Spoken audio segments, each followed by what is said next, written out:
Hi there! In this video, we'll show you how to set up Google Analytics on your WhatsForm. Let's get started. First, open your WhatsForm dashboard and select the form you want to work with. Then click on Settings, head over to Integrations, and click on Connect under Google Analytics. Now you'll need to enter your unique tracking ID from Google Analytics. To get that, go to analytics.google.com and open the admin panel. If you already have your GA4 property, you can skip these steps. Just click on Create, then select Property. Give your property a name. We'll call it WhatsForm Contact Form for this example. Choose your preferred time zone and currency, then click Next. Select your business category and size.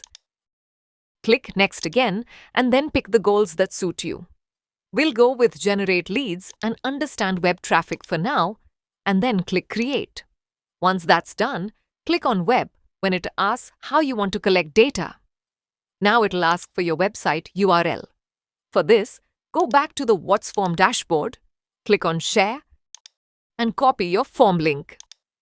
Paste that into Google Analytics, and just make sure there's no duplicate HTTP in the link.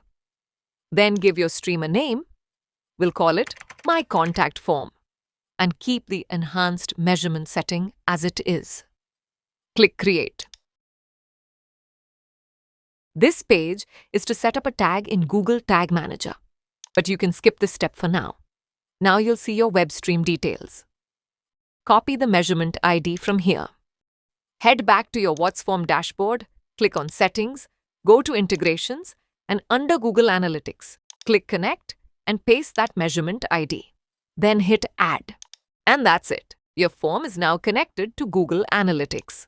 You can go back to the Google Analytics dashboard, close this tab, click on Next here, and continue to the home page. Now give it a few minutes to start working. Then, let's try filling out the form ourselves so we can see how it shows up in the dashboard. Once that's done, head over to your Google Analytics dashboard, click on Reports, then go to View User Engagement and select Events. And that's it. You'll start seeing real-time events coming in from your WhatsForm. If you have any questions, please visit whatsform.help.center.